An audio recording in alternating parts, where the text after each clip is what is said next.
I haven't done an intro for week 3 of the Asian Readathon vlog, so sure, why not do it right after a workout when I'm gross and sweaty? Hey, what's up guys? My name is Kaylee. Welcome back to the channel. We are on week 3, as I said, of the Asian Readathon.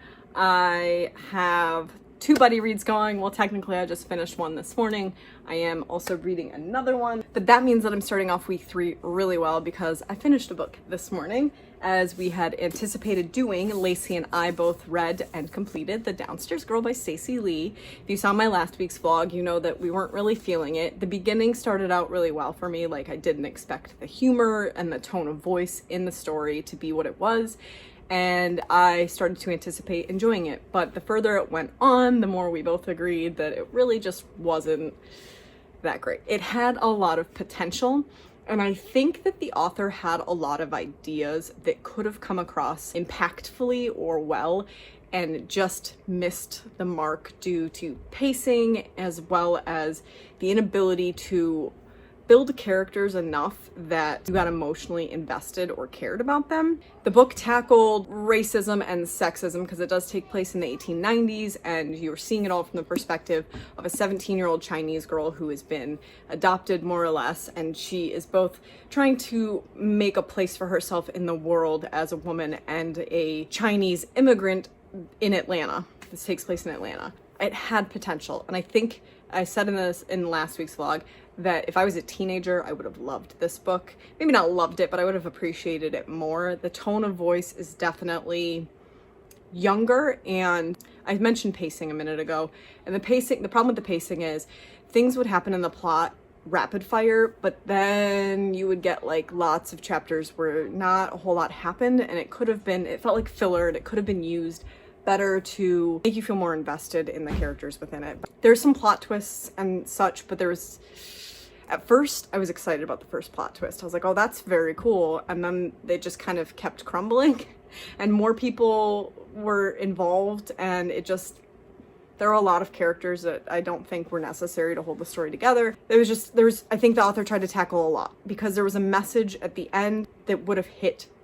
harder, would have landed better if there'd been more development. So I give it a 3-star because, again, like a middle grade, I feel like this was for a much younger audience than I didn't DNF it. Lacey and I have a pattern now, so we've decided that our first buddy read, I mentioned this was our second, but that's because our first buddy read was a book that I ended up DNFing about halfway through. I just couldn't make myself do it.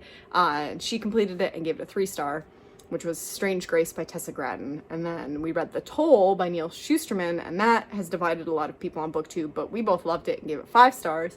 And then we came to this, where by the end, we both confessed that we were basically skimming the text, which is something I don't like to do, and I don't do often unless I'm just trying to get myself through a book. So if that gives you any indication, it just wasn't my favorite. It's definitely my least favorite of the readathon so far. So before we get to my favorite, let's get to 1Q84 by Murakami. My bookmark is not in the correct place, but I am at 90% through. So I intend to finish it this weekend. If not today, then tomorrow. And I can't wait to say that I finished 1Q84. I know that I was so proud of myself yesterday, so I won't go into it. I really like where the story is going. The 2 characters I mentioned, Tango, and I kept calling her Umami, but it's Aomami, which means like green beans or green peas, green beans in Japanese. So those 2 main characters, I mentioned in a previous vlog that you're following 2 perspectives. Each chapter has a perspective of each character for the most part, and they're connected in a way, but I don't want to give away how. Like, it's a large part of the plot to figure out why you need both characters' perspectives. But at this point, they're so interwoven without actively being a part of each other's lives, and that's Haruki Murakami's specialty, is to write plots like that where you are barely following what's happening, and yet you're still enjoying the ride. And I'm excited to see where it ends up, because there's a lot of, as I said last week, I keep referencing my last week's vlog, but I've been reading these books, so they carried over. There are a lot of characters interwoven into each other's lives, and a lot of timeline strangeness. Time is not linear within this story, which makes a lot of sense if you ever read Murakami's work. And I can't really tell you much more without giving the plot away, because I've explained it in the past, and giving you more than what I've given you is going to give it away. Because one of the other things that is true in Murakami's work, especially thicker ones, is he goes in depth into characters and setting, and it's, if you like that kind of thing, if you like to be truly in a world, you would like Murakami, because you are getting everything. What they ate for breakfast, that kind of thing. If you like classics, I'd say, especially Russian literature, I'm thinking like Dostoevsky and stuff like that. Things I haven't read since college, but like if you like that kind of writing, then it's easy to follow that aspect of it. It's the magical realism, the surrealism that really makes your brain work for it. So I'd say it's accessible to anybody, but whether you enjoy that accessibility is really personal. And of course, Jade City by Fonda Lee, still going great. There was such a freaking plot twist yesterday. Oh my god. Bethany and I were like, what the hell? I'm really excited to get to the end of this. As I said, I did order Jade War, which should come later this week. I also forgot that I ordered Suzanne Collins' The Songbird, The Ballad of Songbirds and Snakes. Is that what it's called? I really enjoyed The Hunger Games when I read it back in, what was I? It's before I was married, so 22, and really liked the trilogy. It's one of the things that like got me back into reading. I give The Lunar Chronicles by Marissa Meyer the credit for getting me into YA fantasy, because I didn't read that much from college till about 2015-16. So to give you perspective, that's 6 years. I'm dropping out of college to reading again. I probably read like a dozen books amongst those years, and 3 of them were The Hunger Games, and the other 3 were Divergent. Those series mean something to me, even if they're not my absolute favorite. So I really did like the Hunger Games trilogy. I did give them all 5 stars in my brain, because I don't think I was even on Goodreads at the time. So I'm interested, and I went back and forth on getting it. I'm explaining all of this to say that I did pre-order it, and my delivery says it should be here Monday, even though I don't think it's out till Tuesday. But that actually works really well, because Jade War won't be here till Thursday, which means it gives me like 3 or 4 days to try and read that book before I get into the sequel to Jade City. But I would really like to just roll right into Jade War, and maybe I'll see if Bethany's willing to read that with me as well, since we're having such a good time reading it. But there's some dynamic shifts within this book, and I'm really highly anticipating. I can't tell you without giving away some really big plot points, but I'm really anticipating seeing character growth. And I am absolutely in love with Hilo, one of the main characters, one of the 3 siblings in this book. He's like the badass, like the one that has a short fuse, and he's kind of a loose cannon, and he is what's called the Horn, who's kind of like the second man in the dynasty. And he's the one that like goes out on the streets and is involved and violent and threatening and whatever. So of course I'm in love with him. But I think that he's going to cause a lot of problems in the future now that the war is brewing. So I'm highly anticipating what happens. Also appreciate a fantasy author who really goes into the dynamics and the politics of a trade / how the system works. Like, I like to be informed. I don't like this skimming on the surface, like just suspend your disbelief and follow along. Like, I like to know that the author knows what they're doing, and I feel that with Fonda Lee's writing. And it doesn't always work for some people in fantasy. So if you like that kind of fantasy where it's very descriptive, I don't mean poetic and purple prose, I just mean you know how the politics are working, you know how the magic system works, you know what you expect, so that when something surprising and twisting happens, you're not like, how did that happen? You have an established idea of what's going on, so that the shocking moments are actually shocking. I hope that makes sense. That's what I'm getting out of this, and I'm really liking it. Score 1 for female adult fantasy, because they tend to be my favorite, it turns out. I've been saying that I have like a love-hate relationship lately with fantasy, but it seems to just be men that write high fantasy all feel the same. This doesn't feel like much else, aside from the Poppy War, as I've said. But even that is very distinguishable from this. It's just like the base core concept. If you like that kind of theme, then you would also like this, is why I said it. Just wanted to clarify. All right, I'm gonna go shower because I'm gross, and I am going to read more of this today. I'm a chapter away from our pages, so I need to check in with Bethany about it. And then, I don't know, I think because I don't have anything else on the agenda and it's the weekend, so I don't have to teach today, that I'll be maybe starting Princess Jellyfish volume 7. So volume 7. All right, I will see you soon, guys. I literally just filmed 2 videos with my air on and I went back and watched them and realized that you can hear the fan in both of them. So I remembered to turn it off for this update. You're welcome. Okay, I'm not gonna refilm them, so you're just gonna hear the air in the background and you'll see those before you'll see this one, so all right. Guess what? I've read some really great books since I last checked in. It's only Monday. I've read a lot. I've read 3 books since I last checked in. I believe I checked in Saturday morning.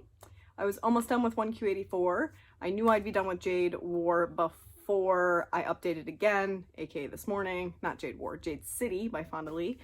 And I threw in a book, an audiobook in the interim. So let's just talk about what I've been reading. We'll start with 1Q84 by Haruki Murakami. I've talked about this ad nauseum, so I'm not going to give like a synopsis or anything like that, but I am going to say that this is officially my favorite Murakami book. It is very long, so here are my PSAs.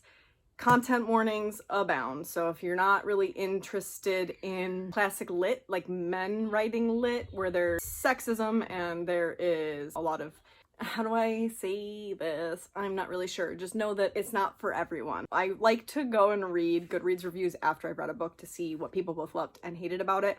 And all the like 1-star below reviews say, this went on forever. If you like to know every single moment of every single character's lives that it's unnecessary, then this is the book for you. If you like, as I said, men that write sexist literature, I don't think that's the core of it, but I do think that it can be seen as such if that is something that bothers you within fiction. I don't really, yes, there are moments of sexism, but it's not like, I don't know how to say this without sounding, what's the word I'm looking for? Like I don't care, because I do care, but also I think that it's, you have to consider this is translated, you have to consider that these are written in the 80s, you have to consider it's written by a Japanese man. There's a lot of things that have to be taken into consideration when you think about this work as a whole. That said, Murakami is very much a writer who likes to give you every little bit of information so that you're living the lives, not just seeing the lives be led. So you are hearing about how they made a piece of toast and boiled some eggs and drank half a beer and then threw the rest down the sink. Like you're seeing that stuff, but there's also more to it. So yes, could this have been condensed to a 300-page book and had impact? Absolutely. But do you read Murakami thinking that that's like what you need to get out of it? No. You read a Murakami that's 1163 pages long and you know what you're getting into if you've read him before or heard anything about him. I knew going in that that's what I was getting and I was anticipating it. And I said before that I'm just not a fan when he writes war stories. This didn't have any war in it, so it really, really tickled my fancy and I absolutely love it. But know that Murakami is not for everyone, and I don't anticipate the majority of people these days, or like the ones that I know or the ones that I follow or my friends on BookTube. I'm not really sure Murakami is up many people's alley, but I really enjoyed it. It was a wild ride. He's a weirdo and I like it. Okay, also, I listened to a random audiobook. I was done, needed an audiobook. I went on Hoopla. I was trying to find something from an Asian author, and then I stumbled upon this one that was very short. It's more of like a long novella, and I've never heard of it. The ratings on Hoopla were like a 4.5 star, which is pretty big on Hoopla. I feel like Hoopla is even lower rated than Goodreads readers. It's called Night Theater by Vikram Palakar. I've been reading a lot of like Japanese and Korean and Chinese inspired stories. So this author is Indian and it does take place in India. And the story is literally just, it happens over like 24 hours. There's a surgeon that works in like the outskirts, like a little village, not a big city. He had been a big city surgeon, but then this story that you don't really know about till later, this thing happened to him and he moved to a village to be a surgeon out there. He's poor, he has to pay out of pocket for a lot of the things that he needs for his surgery business. It's just him and his one pharmacist that work to help this village. And one night, this family, this wife and husband and their son show up at the door with these like huge wounds, but they're not bleeding. And a lot of things go down from there. It's a whole, he has to save them, even though they're technically dead. Is that a spoiler? I don't really know. It's such a short story that without telling you that that happens, there's not really much to tell you, but a lot happens from that point forward, and it's a very interesting story. I think it's worth checking out. I gave it 4 stars. Yes, I gave it 4 stars. It makes you think a lot about maybe not morality, but the choices you make in your life and why, and what like the whole point of it is, I suppose is a good way to put it, and what you're working towards in your life. it's not that deep. You can make it that deep, but also it was just a good story, and I think it's really worth checking out. And again, it's on Hoopla. I'm not sure if Hoopla is the same country to country, but if you were in the United States, I think that's how it works, or is it per library? I'm not sure. It's on Hoopla, and I think that it was worth checking out, so do it. Also, last but not least, I did finish Jade City by Fonda Lee this morning. I'm waiting for Bethany to wrap it up so that we can talk about the ending of it. I absolutely loved it. This is one of my new favorite fantasies, so if you've liked any of my other favorite fantasies, I've mentioned the Poppy War, so I'll also talk about The City of Brass by S.A. Chakraborty. Those are probably the most like this in terms of narrative and pacing and style. Be those two for sure. I have Jade War on the way. It'll arrive Thursday or Friday, but because of Mini Contemporary-a-thon, which I will be partaking in, I will be starting it Monday, and Bethany is going to be reading it with me as well. So I'm excited about that. We can carry on our buddy read. I absolutely loved this. I love adult fantasy written by women. I just do, because I think that it takes some courage to write some of the things that they write, all fantasy writers. But also, I really appreciate, I'm not giving any spoilers away, but when an author writes a character and they die and they stay dead, thumbs fucking up, because seriously, I'm really, really sick of fantasies where a character dies and then they're not really dead. You know? I'm tired of it. Because that shit, I don't care that it's fantasy. That shit is repetitive and old. Don't do that anymore. Sick of it. I'm just kidding. No, truly. When an author can take characters and dispose of them, when they know that their worth in the plot is done, end it. And Fonda Lee did that, and I appreciate it very much. But it also was a very prominent part in the plot that moved forward the characters that are much more interesting and had a much bigger role, and I think that it was very important. Normally, when I give something a 5-star, I've like choked up over it or whatnot. This book didn't make me cry, but it was really super badass, and I'm absolutely in love with a couple of the characters, not in like a I date them kind of way, but like one is someone I'd protect with my whole heart, and another one is someone that's super, super badass, and another one is someone that I really anticipate having a huge role in the rest of the series, and I'm just really looking forward to seeing what Fonda Lee has in store for us, both in the Jade War, and then Jade Legacy comes out in 2021, so I'll have a wait, and that will suck, but what else is new for a reader? 5-star, please check it out if you are new to this, if you're just seeing it because of me, or if it's on your TBR and you've pushed it aside for other reasons. If you have very similar tastes to me when it comes to fantasy, especially adult fantasy, please check it out. This is gonna be my favorite book. This is definitely gonna be on my top of the year, easily, and this is 100% my favorite book of the month. I don't think it's toppable. All right, that is it for right now. What am I reading right now? I can't think of the author, but I started a nonfiction audiobook called The Girl with 7 Names. I really wish I remember the author's name. It's on my phone, which I'm recording with, so I cannot tell you right now, but is a memoir of a girl who defected from North Korea. So you're starting from her childhood and moving on up. So I'm probably about 15% of the way through. It's very fascinating hearing what it's like to be a child in North Korea because of the indoctrination of the belief. They truly, fully believe what they're being told, and that the leadership is the entire reason that they have what they have. Like their successes as a country, as a family, is all because of the leadership. And they truly, truly, with all their heart, believe that everyone in South Korea is impoverished and barely have rags to wear. And the main character as a child is like, her life goal is to go to South Korea to help save these impoverished people without knowing the truth. And she even says, like, as an adult now, reflecting back on it, she realized how much her parents bared the brunt of the weight of the truth. And so I'm interested to see how it gets from like her childhood, where she is now, to learning about the truth of her country, to leaving. So we'll see. It was another random pickup from Hoopla. I was just trying to find something to listen to. It caught my eye. I was like, I'll give it a few minutes because nonfiction is not my thing. That's what I'm doing right now. I'm not picking up a physical book, like a new physical book to start, because Ballad of Songbirds and Snakes should be here tomorrow, and I want to try and fit that in 3 days before the mini Contemporary-a-thon starts. But I'll still be listening to the audiobook, and I might try and also get in, this is very ambitious, isn't it? the Princess Jellyfish volume that I haven't yet. So I will probably update again before the week is out, but then I will cut on Thursday, and then from Friday to Sunday I'll have a different vlog for the mini Contemporary-a-thon, and then start my final month Asian readathon vlog to the end of the month Monday. So that's how it plays out, just so you know in advance. That's my plan, and that's my update right now. So I've had a couple videos come out this week, I think, if I am doing what I said I would do. If so, pat on the back. If not, you got videos coming. But hopefully they're up already. All right, that's it. I'll check in with you before the week is out and go pick up Jade City. Okay, bye.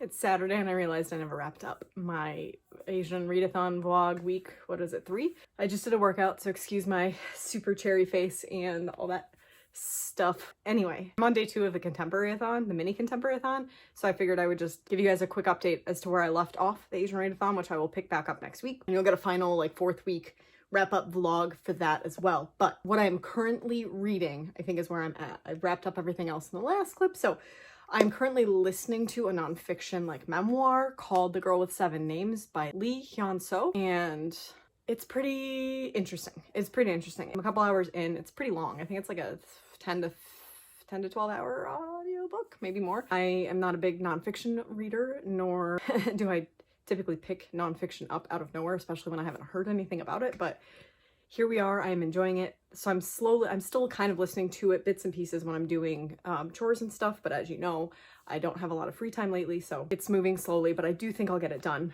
by the end of the readathon. That said, the book that I'm not entirely sure that I'm going to finish is actually the group book by Celeste Ng, Little Fires Everywhere. I am just not a fan of the writing style. I don't not like the book. That sounded very unintelligent, but if you've been here on my channel a while, you know that I don't really gravitate towards books that are written very long form. I'm actually currently struggling with a book for mini Contemporary-a-thon for the same reason, and that is I literally just opened to a random page, and that speaks to how frequently she does this. But like, can you tell? This entire page is basically one paragraph, and it started on the page before it, so it feels like it's just too much prose.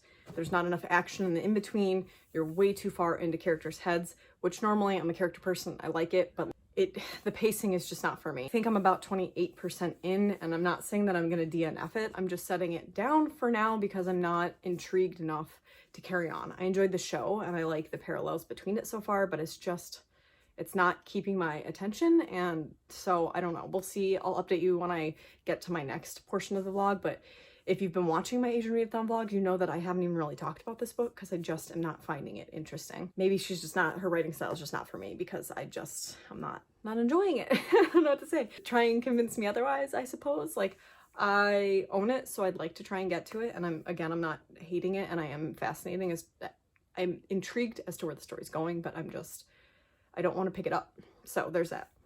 So that's it for me. Asian readathon week 3. We've got 1 week left post this mini Contemporary-a-thon, which you'll get a secondary vlog for, and that's it. Like if you like this video, subscribe if you are new here and would like to see more content from me. I post all my social media links down below. You can find me on Twitter, Goodreads, and Instagram.